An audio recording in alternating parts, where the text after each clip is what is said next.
Hello, Okay, everyone. So okay. sorry for the technical issues we were having. You know how the internet can be and how unforgiving. Hi, Ryburn. Hello. How are you today? I'm good, thanks. Thanks for having me. Oh no, of course. Thank you so much for your patience as you were trying to resolve those. So for everyone who is watching, Ryburn Dobbs, he taught biological anthropology and forensic anthropology at several colleges throughout the San Francisco Bay Area and spent 10 years as a forensic anthropologist, working dozens of death investigations. In addition to his anthropological pursuits, Ryburn also worked as an investigative analyst specializing in homicides and unsolved cases, which I guess also then leads into your two books that we're here to discuss today, The BOXWOOD Torso and The Comfort of Distance. Yeah, thank you. Appreciate that. Appreciate the introduction. So I guess it's definitely fair to say that that my background, what I've done and where I've been, plays into these two books and the third one that I'm working on now. Basically, just to give everybody kind of a black background and how one leads into the other. So one of the things that, in addition to the whole science thing and the wanting to, I worked as an archaeologist in grad school and forensic anthropologist and all that. So really enjoyed that kind of thing. But going back to my youth, probably middle school, I always wanted to write and write novels and write nonfiction, things like that. Wrote plenty of nonfiction in a work life, but not the fun kind. But I always wanted to write, and one of the things that I kind of felt was that I didn't have a whole lot to write about. And after a long career in forensics and in teaching and kind of collecting a lot of experiences and looking back, I realized I really actually do have a lot of very interesting things to write about. Got a lot of questions over the years from people asking me to tell stories or to share experiences, and I always felt a little bit awkward about that because usually my stories are not they're not dinner table conversation, but people were interested. So that got me thinking that I would what I could do is I could take some of the themes that were important to me that really touched me and marry those with the forensic experiences that I've had. So one of the things that's interesting, probably the most interesting thing about these two books is that all of the forensic experiences, or all the forensic settings, the forensic scenarios in the book, the forensic anthropology in the book, is all based on real cases that I've had, that I've worked. So it's not it's not to say that the situations are completely the same, names and circumstances and everything are completely the same, but the actual working of the case. So, for example, in The Comfort of Distance, there's a part of the book where the jaw is found in a creek, and the issue is the rest of the body there. That played out in the book almost exactly as it played out in real life, in an experience that I had about 15 years ago or so. And then the same thing with the skull in the trailer park and how that was related to a body of water. That was another case that I had, where a skull was found on a slope, and it was kind of by a homeless encampment, but it was found on a slope leaning up against a very short retaining wall. And I looked at the skull and saw on the back of the skull evidence that it had been sitting in water. And there's no water anywhere on the slope, and trying to convince the investigators that the body must have been in a creek somewhere. And a year later, a bone was found in a creek, and they brought it to me, and I looked at it and I said, yeah, this is that person. And we knew because we had her medical records, which indicated that she had a fractured arm. It was poorly healed. So anyway, so those kinds of things are throughout both books, and maybe to a lesser extent to the next book, but those things are in there. And so I realized that what I could do is I could use those experiences. I didn't have to, none of the forensics is really researched. It's all based on my own knowledge of the subject and my own experiences. And then the other thing I wanted to do was what I started out doing with these two books is I was a little over my head. I figured I was really kind of shooting for more of a literary fiction because I like to read literary fiction, meaning not necessarily highfalutin, so to speak, but just, more of a prosaic kind of a structure. But my editor, when he read the draft, he thought, this is really more of a crime fiction, more of a kind of a mystery, so to speak, procedural than it is literary fiction, and so that's fine with me. But even still, there are aspects of these books that I think are important, and I don't want them to get overlooked, and so that's why I'm grateful for the opportunity to share a little bit about the books and about the experiences, because I think they're important. It's really hard for me to pin down, or it has been hard for me to pin down exactly what genre these are, because they are a mix of things, and I've come to find out now later with a little bit of experience that you really shouldn't do that. You shouldn't mix genres, but nevertheless, I wanted to write what I wanted to write. So what's also important to me besides the forensics is the whole idea of the main character, Sebastien Grey. Very, very, very bright forensic anthropologist, very kind of headstrong in that way, very scientific, very empirical. But the irony of the character is that he is utterly non-logical, irrational when it comes to his own interworkings, when it comes to his own thought processes. He suffers from social anxiety, which makes it difficult for him to see social situations as they really are, and makes it uncomfortable for him. And a lot of it has, I hint in the first book and maybe a little bit in the second, about maybe some of his past and having a mother that was mentally ill and had substance use problems, and so Sebastien, it's ironic. I think if that's the right word, I should know what the right word is. But it's ironic because on the one hand, very empirical, very scientific, show me the evidence. But then on the personal side, the infra-intelligent side, where he's thinking about himself, he's not rational at all.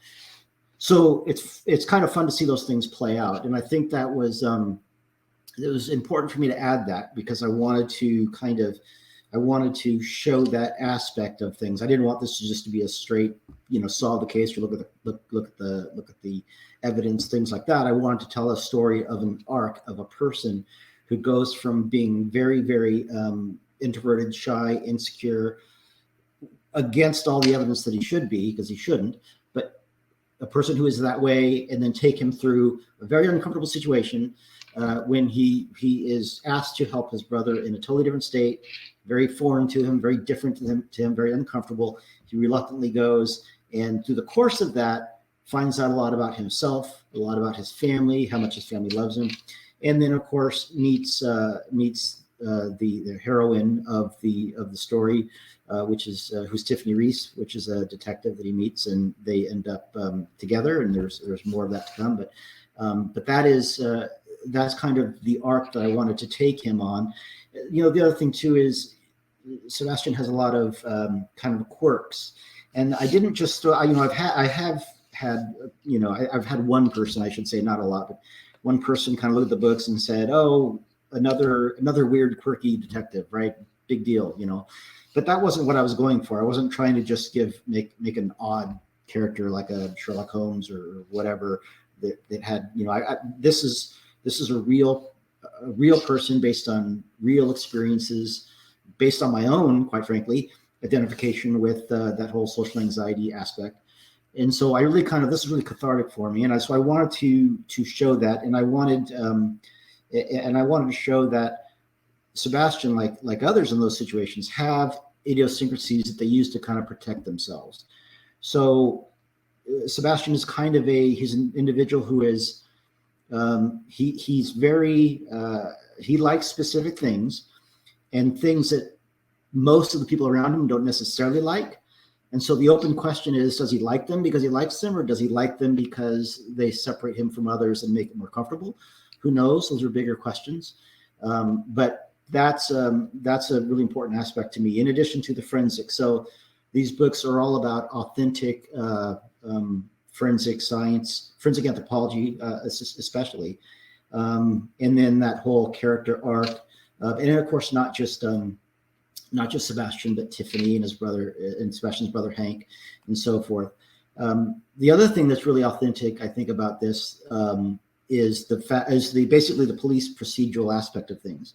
So I spent 15 years or so working in police departments on homicides, things like that. And so, and as a forensic scientist, being in the coroner's office every day, and and examining bodies and things like that. So the interactions of the official police, structure are really, to my experience, are very, very authentic. And so it's not like, again, that's another aspect that I didn't have to research. I had those experiences. And of course, not all agencies are the same.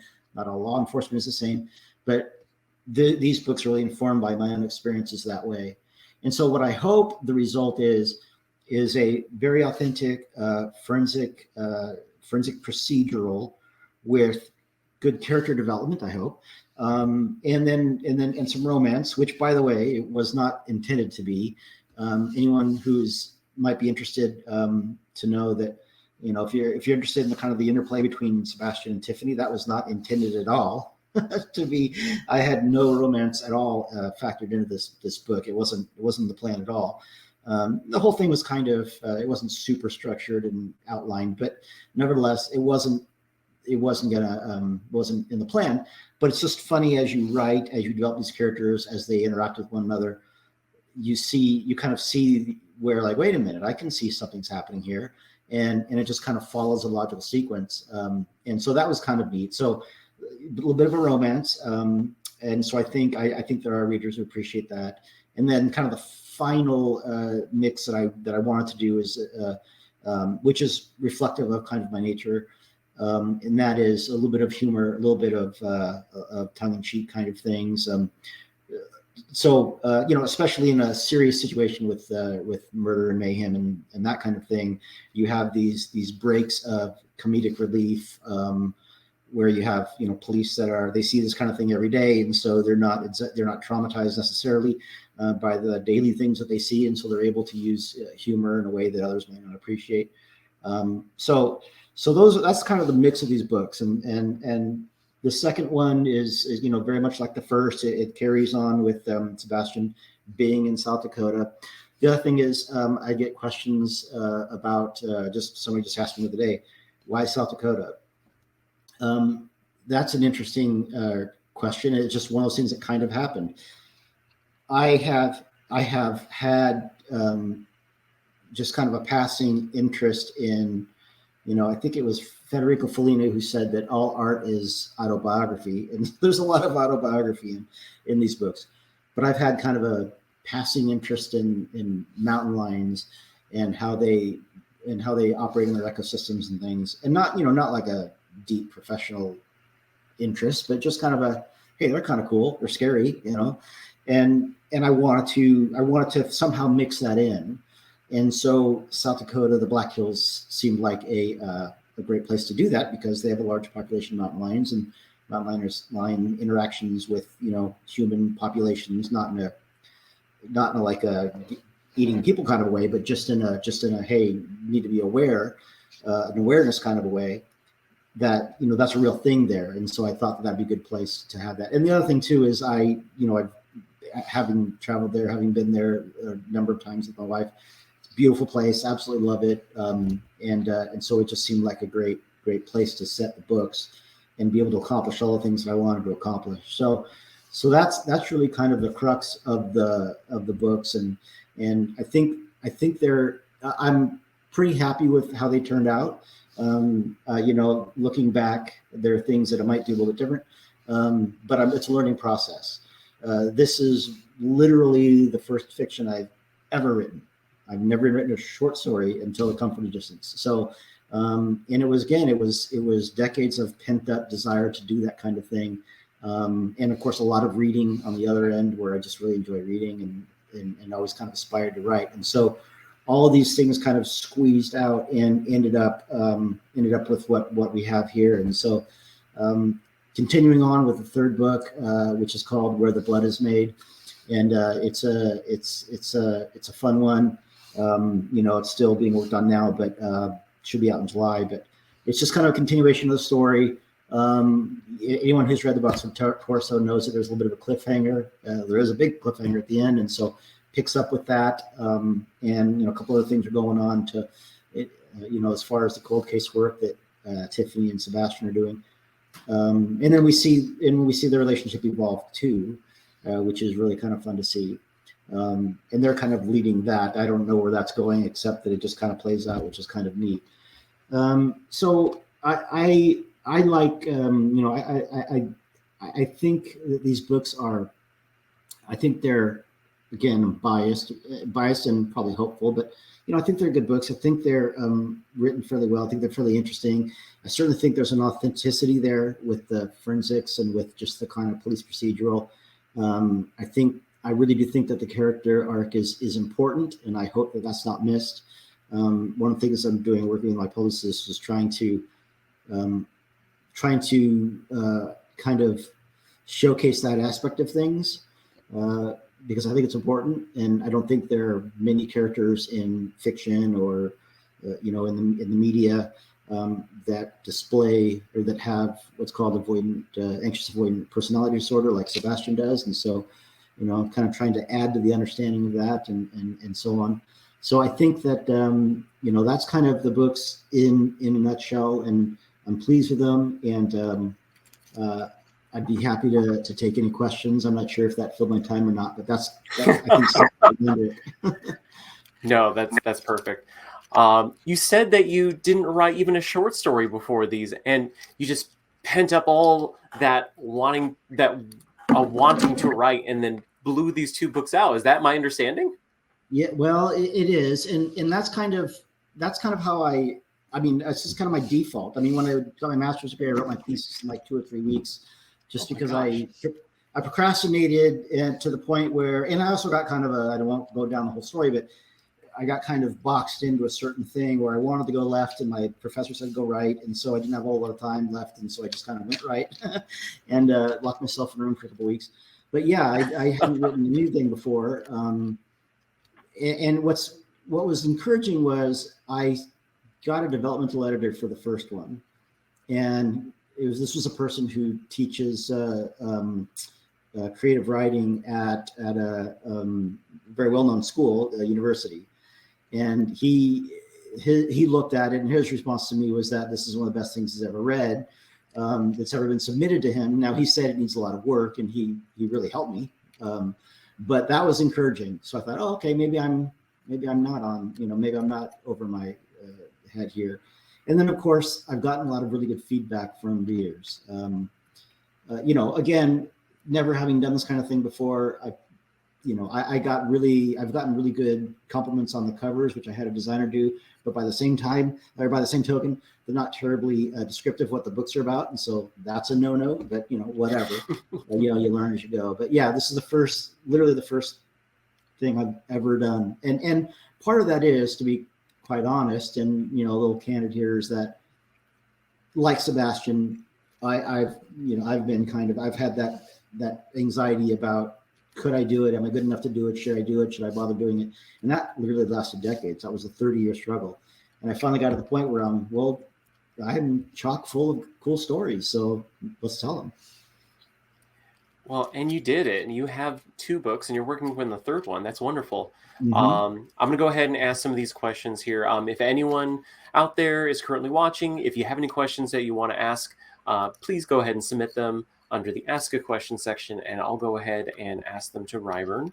But first one is, was it hard in any way to translate your expertise in the field into layman's terms for readers? Because I imagine that you have just so much information with all that knowledge and expertise, and you could probably go into like jargon that the reader who doesn't really know anything about forensics be like, what's that? So how was that process?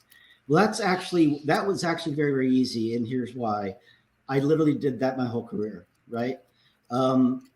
So like for example, I think there's a scene in the first book where Sebastien is talking about, he's looking at the skull from the RV park, I think it is, and he's looking at the different traits, and he's telling the detectives, the coroner's office, says, well, I see a mix of traits. I see this trait, I see that, and traits meaning different aspects of the skull. So I see this, I see that. This is indicative of that. This is indicative of that. And then them saying, that's great, but what does it all mean, right? So I've literally had to do that for many, many years, where police don't want the jargon. They don't care about the technical terms. Matter of fact, I have a kind of a funny story about that, if I could. Yeah.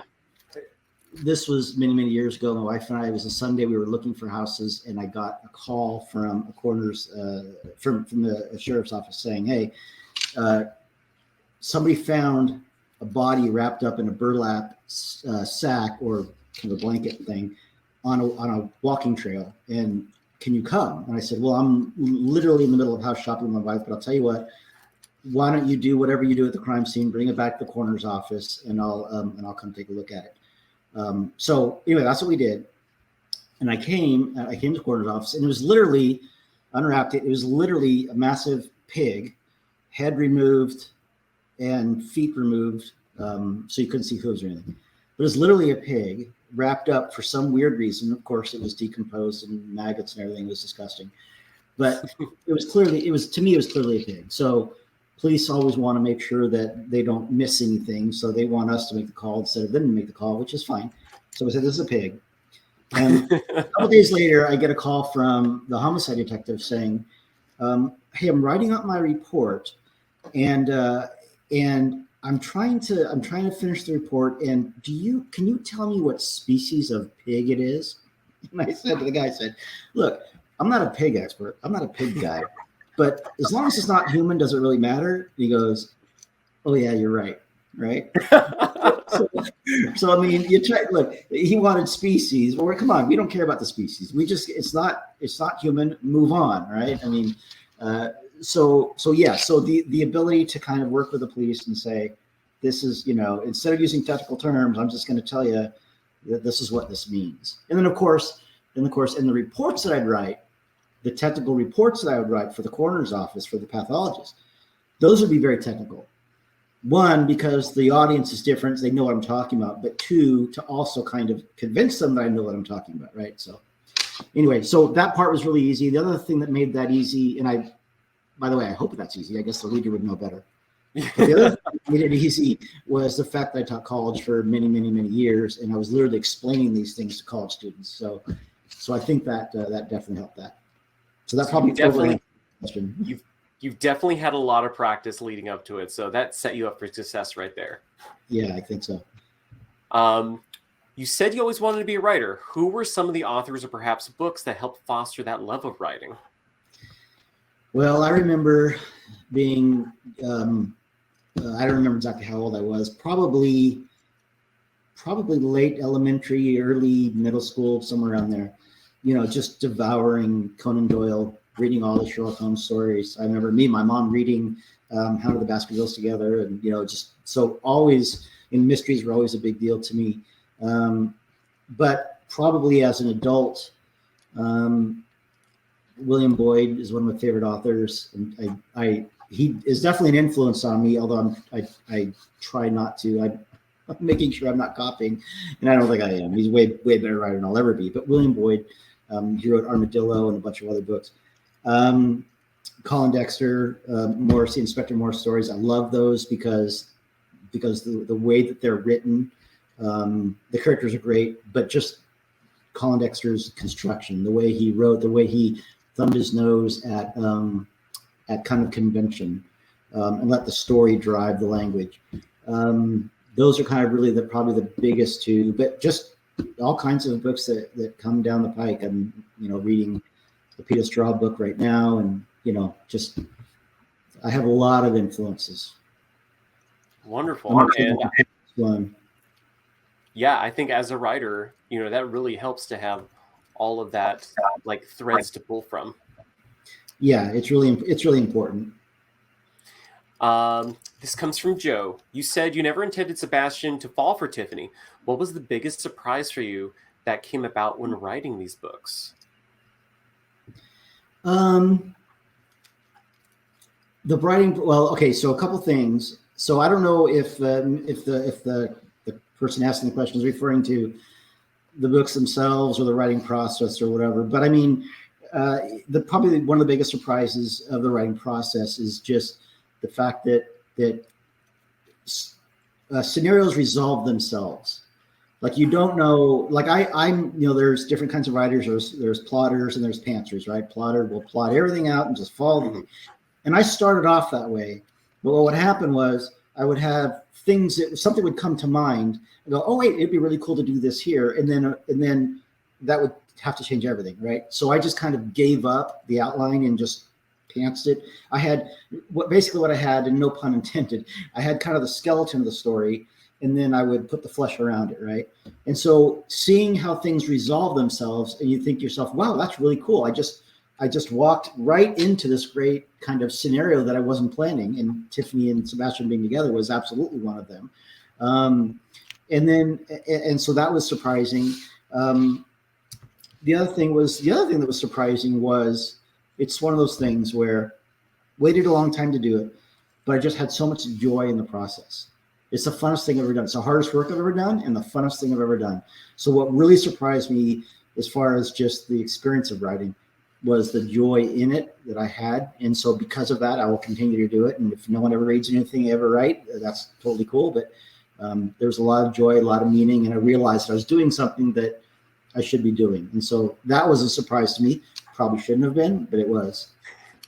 Oh, that's wonderful. That's a great surprise. Now, how long would you say you worked on each book, the two that are currently published? How was the process for you from start to finish?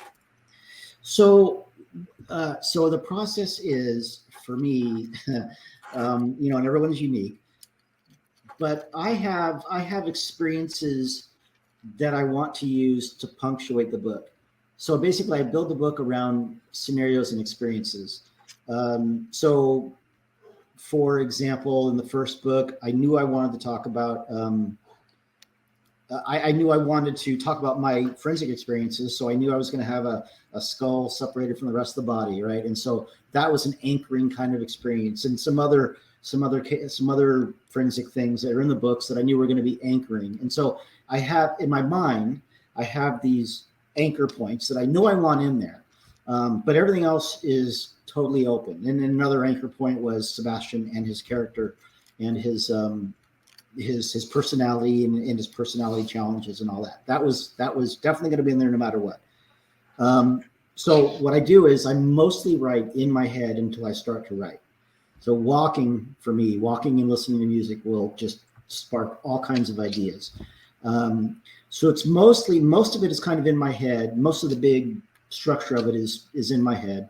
And then what I'll do is I'll sit down and I'll start writing. And to me, the opening part is the really, really important part because it sets the tone, it sets the language, it sets the experience for the reader. Okay, you're in for this. And if you like it, keep reading. If you don't. But, so usually those opening parts are like, for example, in the BOXWOOD Torso, I think it's the BOXWOOD Torso. One of the opening scenes is Sebastien in an airport coming back from Germany. And for whatever silly reason, that scene was in my head first. And that scene was in my head for weeks, maybe months. And so I knew I was going to kick it off with that. And so that's what I did. How long they take to write? I mean, well, I'm maybe a little ashamed to admit this, but they only take me about 3 months to write them from beginning to end once I sit down. And I'm not writing full time. I'm working in a kind of different area now, but they take about 3 months, and it's probably because I have it in my head for the most part. And so I start going down the path that's in my head, and then something else will happen, and then something else. Like, for example, the Comfort of Distance, the scene with, oh my gosh, I can't remember my own character's name, but this scene with the scene with the lady in her mobile home who got killed by Tiny Mickey McAllister. That was never meant to be in the book. That was just something that had to happen in order to have other things happen. So I'll amend those as I go, but for the most part, I just sit and do it. And that's my personality, probably not the right way to do it. Like, for example, if I'm not in a place to write, it's not going to happen. So this third book, it's probably going to be a year since the last book. And the first one was 11 months, but I wish I could write faster, but if it's not coming to me, it's not coming to me. that's just the way it is. Oh, totally. And I'm sure there are going to be some authors watching this that are be like very jealous of you for 3 months to get a draft done when you're not even doing it full time. So that's great too. Yeah. Well, admittedly, I have to admit though that in these books, it is very, very helpful. And I've thought about it many times. It's very helpful that I'm not spending tons of time doing research, right? So if I were writing something about something that was like a historical fiction or something where I had to do a bunch of research, that would really take a lot of time. And so I'm able to just basically data dump my life to a certain extent onto the page. So that definitely helps. Wonderful. And maybe that's why the third one's taking so long. I'm running out of stuff. I don't know. I don't think so. You had briefly talked about it, like walking around and listening to music, but have you found a comfortable writing process? So that's definitely, I would say, part of it. Like, for example, do you find it better to like write on notebook and then translate it to a Word data processor afterward, or what works for you for your process? Well, here's part of my challenge is I am a horrible typist, right? I mean, I have a typing impediment, to quote TV show Frasier. So it takes me a long time to type, but that is really my preferred method. Now, for this book, I've done a fair amount of dictation, which is very helpful. There's a lake kind of close to where I live, and I walk around and I'm dictating, and it's very, very helpful. And but there's a lot of cleanup with that too. But really the process is to sit down, a couple hours a day and just write, and just to make it happen and just force it to happen. But I will admit that focus music, or certain kinds of music that I like in the background really does help too. So, but my process is I kind of know where I'm going on a given day, and I just start and see what happens. It's not very, planned out, but it's the way it is. But yeah, it works for you, and everyone, especially writers out there, they'll find a process that works for them. Not everything will work universally. Yeah. So. Yeah. And my process is evolving. I mean, I'm new at this, right? This is all new to me. So I'm, I'd like, for example, dictation, trying my hand at dictation is something that I really want to get better at, because I think, I could talk a lot faster than I could type. Totally. That makes sense. And these days there are either services, including creepy AI services, where you can just take your dictation, send it off for like, I don't know how much it is, but for money, the algorithm will okay, and just spit it out in Word format for you. So that it's so easy these days. It's so much easier, like accessibility wise, in all the different ways that a writer can write. So it's not just the traditional, I'm sitting down with a quill pen right now for my parchment. There's just so many different ways. Yeah. And that was kind of a thing to get me over the hill too. Just knowing that there are ways you could do things on your own, that you didn't have to go through a million different gatekeepers. And see, when you get, look, I'm not ancient, but certainly when you get to be my age, you think to yourself, okay, well, am I going to spend the next several years, half a dozen, 10 years, whatever, trying to break through, or am I just going to do my thing that I want to do, right? And so once you make that decision, then there are things that can really help you to make it happen. Lots of different technologies. What I found, by the way, for dictation, I have a Mac, so as we've just experienced tonight. Yes. I have a Mac, but and Dragon is a very popular dictation, but the latest version isn't for Mac, and so I had to adapt. But I'll tell you what worked for me. It worked wonders, and I was shocked after researching a bunch of very expensive or whatever different applications. I go to my notes on my iPhone, and I hit the microphone. I start dictating. It works really, really well. And then I'll copy that, you copy all that material, put it onto a Google Doc, and go back. And I have a Google document that I just call my writing canvas. I'll just copy it, paste it on there, and then I'll come back and I'll take a look at it. And a lot of it will have to be fixed up, but it's but it's good. It's helpful. Wonderful. Let's see. Lee asks, have you seen the Peter Jackson film, The Lovely Bones, and what did you think of it, if you did? I'm trying to think. That's probably 10, 15 years ago, right? That was a while ago. I believe so at this point. Yeah. I'm trying to remember. I don't remember all the exact details. Just remembering that it was a very kind of fantastical, ethereal kind of a show with a lot of. I just remember being impressed that it was very kind of a lot of subtext to it. A lot of that's the word I'm looking for. A lot of fantasy sequences, dream sequences. Yeah. It was just very complex that way. So visually, I thought it was very stunning and all that. Good story, but beyond that, I don't remember a whole lot about it. I don't remember there being a whole lot of bones in there. Well, not the ones that not in the way that I necessarily look for it. That is fair. Unless, go ahead. I was going to say, unless we have any other questions from the audience, Lisa, thank you. Here is one last question, again, until the audience might submit some more. Do you know how many books you would like to do for the series? Is that a thought, or you just continue writing until, your hands fall off? Well, so it's interesting. Originally, I just had in my mind to do a trilogy. Mm-hmm. But I keep getting people requesting, write more. So it might be kind of hard to stop at 3. I do know I want to try some different genres. There's some other things that I want to write that I have in my mind to write, try my hand at.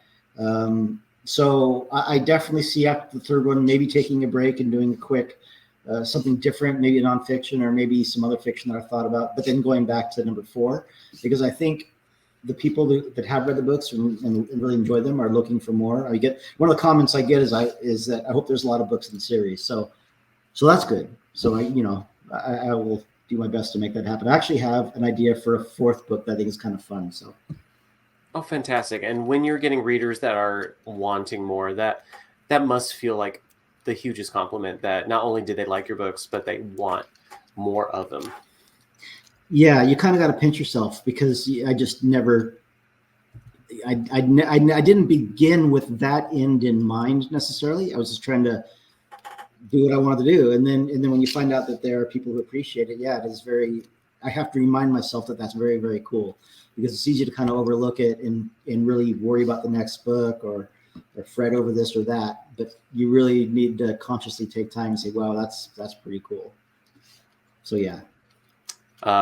Let's make this one last bonus question. This is going to be based off of your expertise in the field. Is the information on NCIS very credible? We want to know.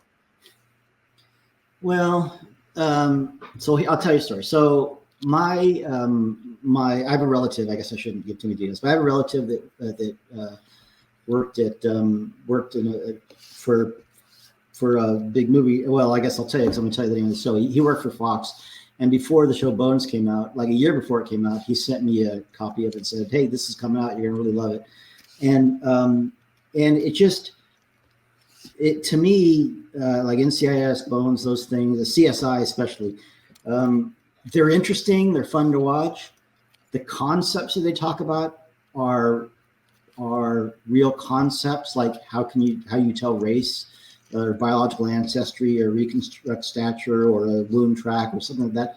Those are real things. But the tendency is for the tools that they're using, the methods that they're using, to be fantastical and not real, right?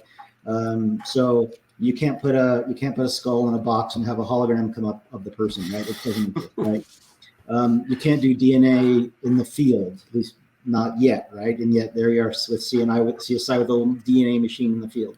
It's getting a lot faster, but the fastest I've ever gotten DNA back was about 3 weeks, and that's because I submitted it along with a bunch of other cold cases that we happen to have a grant, and so we just submitted a bunch of stuff and got it back really quick. But no, so I would say the concept, and this is what I tell people, I say the real thing, it's less exciting but more interesting. So my work in the lab is done with calipers and calculators and magnifying glasses, and it's not very exciting, but it's very interesting. So I would say no. Short answer, no. Short answer is no. But it's interesting. Well, it's fun to watch, but I'll tell you what, my wife and my son, he's grown now, but we would watch CSI, and they would just look at me and go, "Dad, calm down," because I'd be like, "That can't happen," you know. But Oh my gosh, I can only imagine. Yeah, the biggest thing. Here's the biggest thing that drives me nuts about that. You walk into any lab or any autopsy suite or anything like that. It is bright as the middle of the day. It is not dark. You can't see what you're doing when it's dark. So, and you know, but I understand that the dark ambiance for the TV is more sexy or whatever. I don't know. But, You got it. You got it right. Because it has some punch to it. Yeah. Oh, well, thank you so much, Ryburn. I'm glad, you know, with some technical issues delaying things, I'm glad we were able to have you talk about your books. And good luck with Where the Blood is Made. I'm looking forward to that. And hopefully we can have you again for the release of that one. Thanks. And I'll get a different computer. Yes. Oh, my goodness. And for anyone who is watching either live, if you notice below, there is a button that says buy books and get signed book plates, because Ryburn has been wonderful and he has submitted book plates that with your purchase of either one of the 2 books that are currently out, and hopefully if we get for pre-order the third, we can still have some book plates for that. But yes, anything that you get, especially of his, will just help us continuing doing wonderful events with wonderful authors like Ryburn. And if you're watching this in the future, you'll notice there are going to be links in the description below. They'll also take you to our website to get his books. And with that, one last question, Ryburn, where can people follow you on social media to know about any updates in your books or when the blood is Where the Blood is Made can come out? On Instagram at rdobbsauthor, Ryburn Dobbs on Facebook, you search Ryburn Dobbs, and I have a website, ryburndobbs.com, which has all the links on there. So that's where you can follow me. Perfect. Thank you, everyone who tuned in tonight and are tuning in for the future. I hope you have a great night. Ryburn, thank you. I hope you have a great night too. Bye, everyone. Bye-bye. Thank you.